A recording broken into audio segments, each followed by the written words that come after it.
In this video, I'm talking about why I'm excited for the Mortal Realms.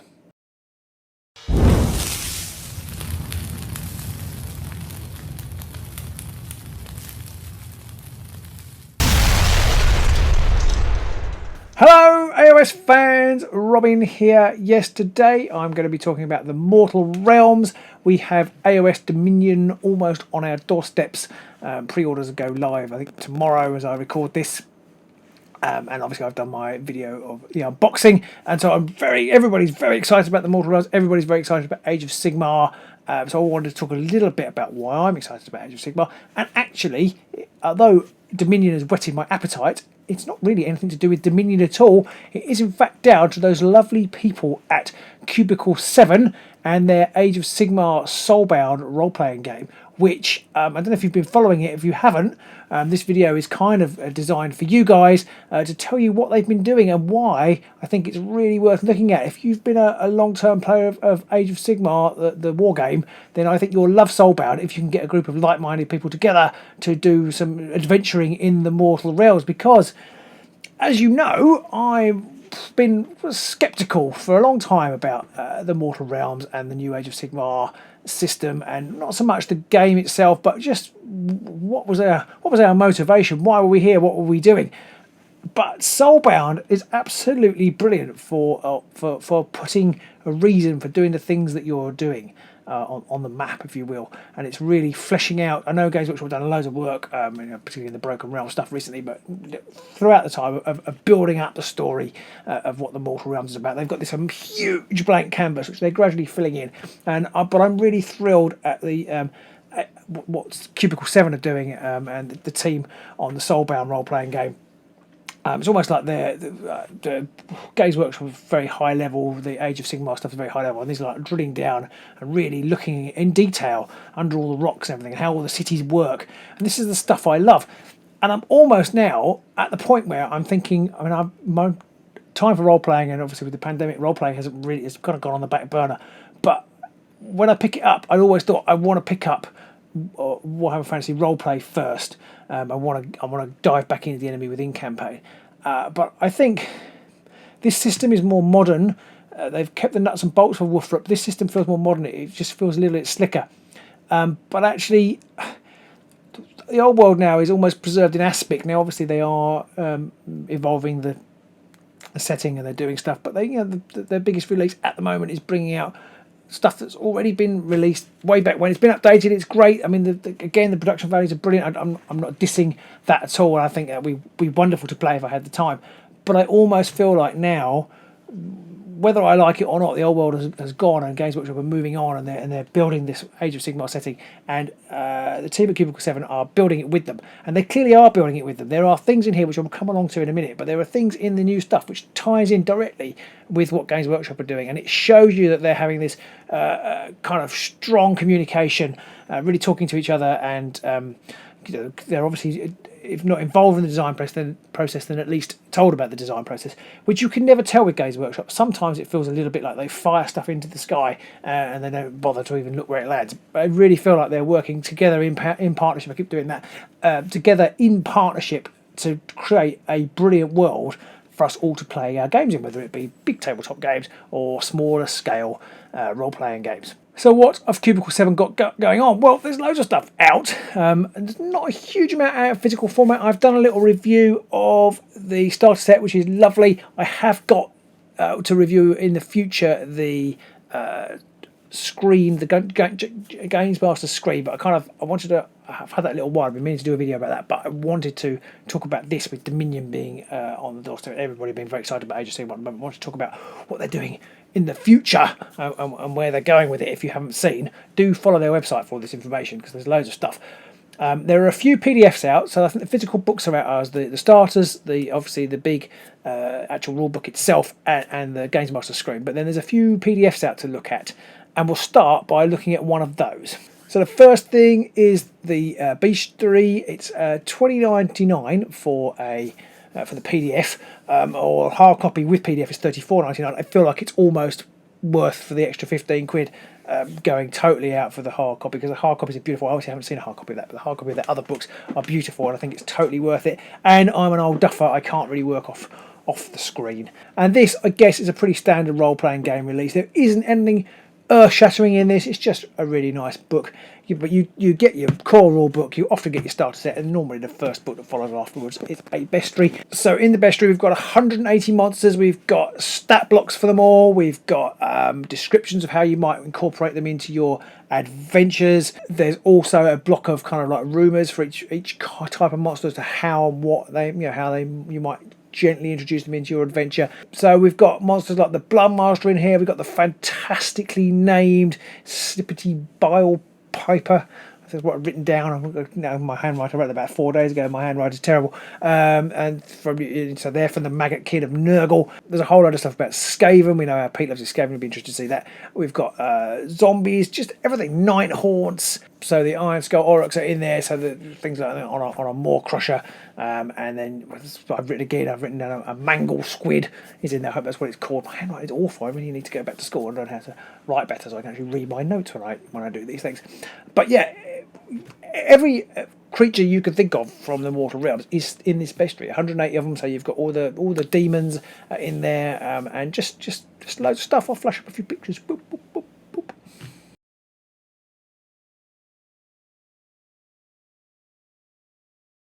Next up is the Champions of Order book, which, as you can imagine, is all about Champions of Order. Now, so far, Soulbound is very order based. Most archetypes are from the Order faction, and this provides a whole load of new archetypes and things to go with your already existing ones in the Soulbound rulebook. What it also brings, again showing that they're talking to Games Workshop, I suppose, is it also brings a whole five or six more new archetypes for Lumineth Realm Lords. So yes, you will be able to play Lumineth if you get the Champions of Order book. As well as that, there's a whole load of new spells and some talents and all kind of stuff to go with the new archetypes that are being that are written about in the book.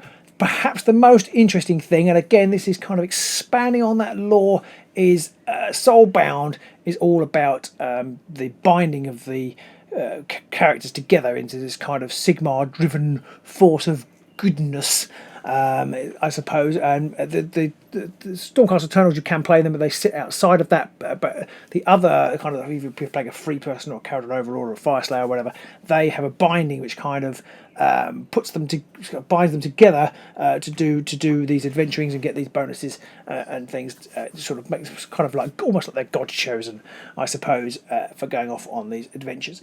And but this talks, there's a whole section at the beginning of this book that talks a bit more about what the bindings are like, and this opens up all sorts of interesting possibilities, because you've got sort of very priestly sort of Sigmarite flavour of bindings, but it turns out that bindings were invented by Teclis, and so you can have sort of Teclis slightly aloof flavoured bindings, and there's some Ariel ones which kind of, obviously that ties into life. But more interestingly enough, all this stuff happened.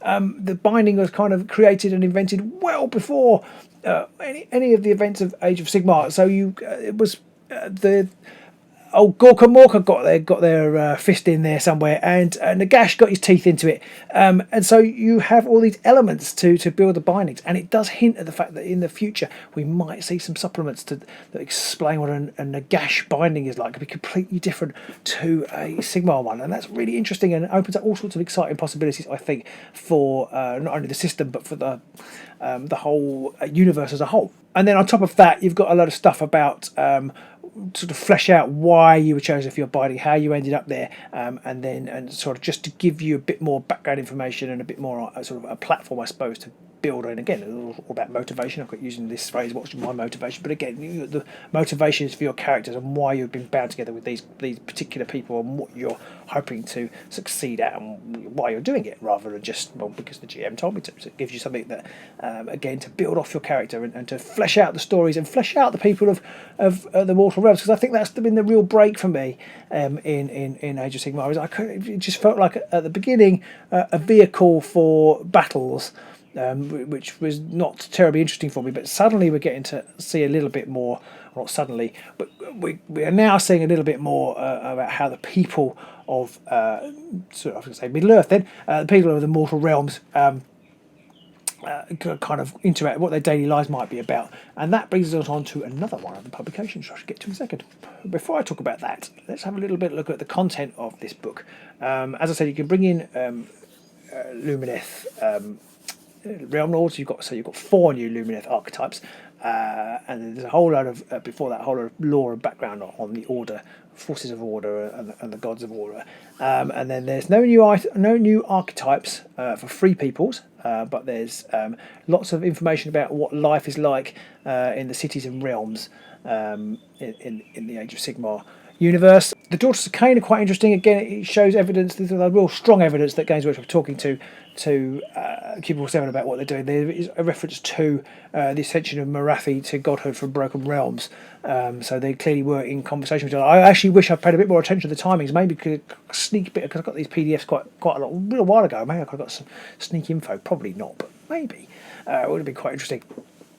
And that's all in there, and then there's loads of new rules for new talents and miracles and spells and equipment, an expansion of what happens between adventures. Is kind of like this kind of mechanic in the game where you kind of do things between adventures to boost your character. With a whole new load of stuff on that, and then the next thing I wanted to talk about is the Shadows of the Mist campaign, which is kind of like the first big adventure book for Age of Sigmar Soulbound. There's a few little bits and pieces, there's a few free PDFs. It's worth having a look on the Cubicle 7 website. There's a few free PDF stuff you can pick up, and even cheap PDFs as well to pick up for adventures. But there's this big, beautiful bound. Well, it's not. I haven't seen the book, but the PDF is lovely. It's an amazing set of adventures set in Anvilgard, which is one of the cities in the Mortal Realms, and it's quite fascinating to see where a big dark volcanic rock and this jungle enclosing in it, and sort of the jungle is forever fighting its way into the city, so it's almost like a adversary in itself. And so you've got this book which is going to take place in Anvilgard. And it pits the PCs against, not necessarily always against, but pits the PCs with this shadowy organisation in Anvilgard called the Blackstone Coil. And then lovers of chaos will be pleased to know there's some Nurgle influence in the background too. Don't want to spoil anything, but it looks very exciting indeed. And then you PCs will go off into the wilderness, of course, into the jungle land. In the description of the adventure in the book, it describes it as a noir adventure taking place in a city of corruption and vice.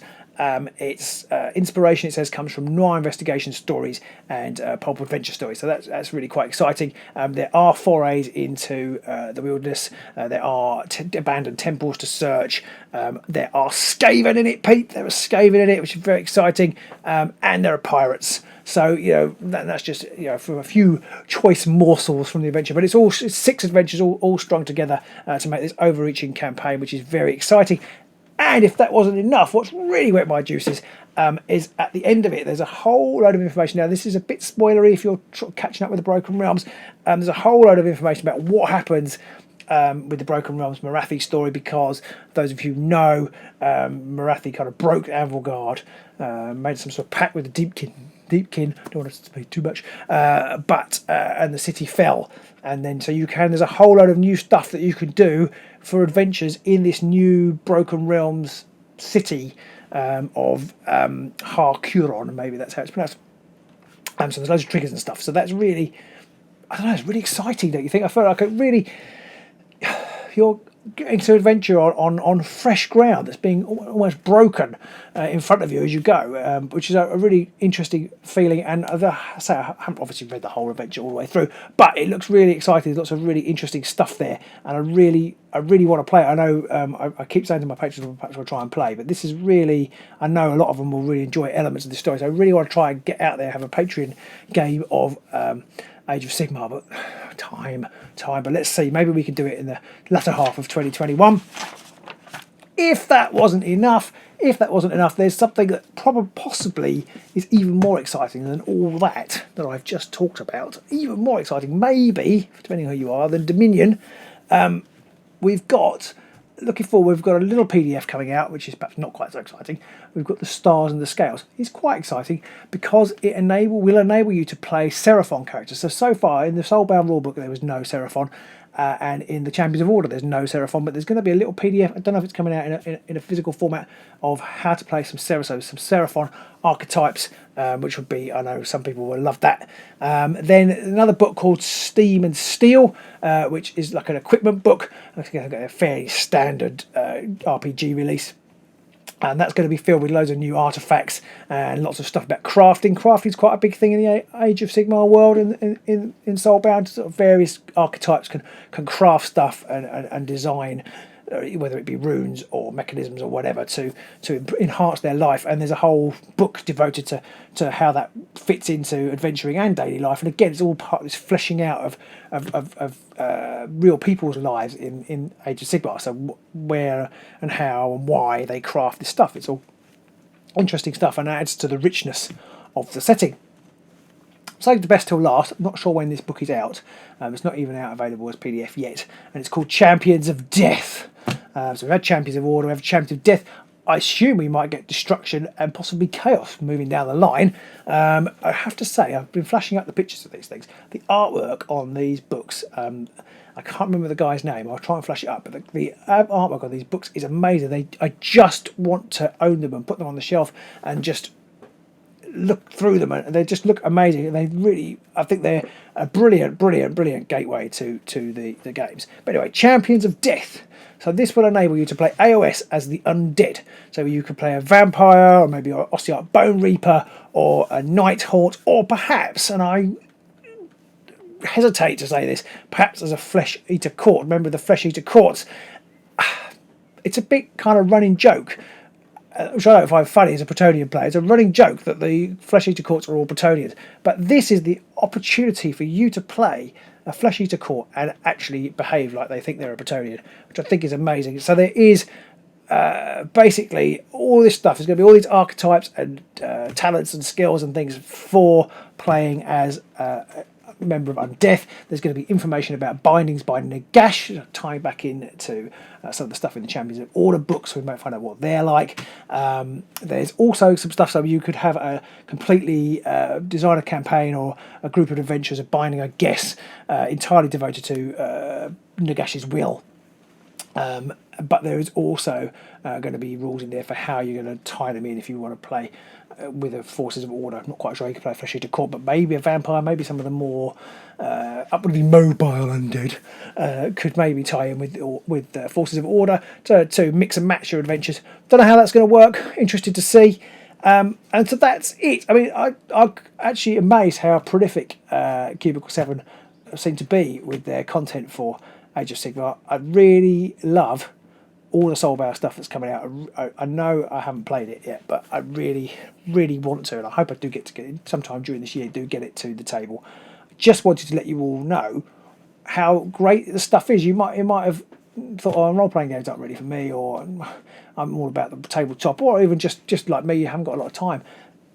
Just check it out. Check out the Cubicle 7 website. Have a look. Maybe spring for the rulebook, spring for the starter set. The starter set's great. Just take a look at what they've got. They've got some amazing stuff, and so I just wanted to pick that up in a week that is very exciting for all us Age of Sigmar Mortal Realm denizens. And yeah, I hope you found this video useful. Do let me know in the comments below if you want to see more Age of Sigmar Soulbound content, what you'd like to see, and I'll try and put it in. I'm sort of getting slowly sucked into the lore of this stuff, so I'm gonna do some more reading, and maybe I'll come back with a video shortly. I have got the excellent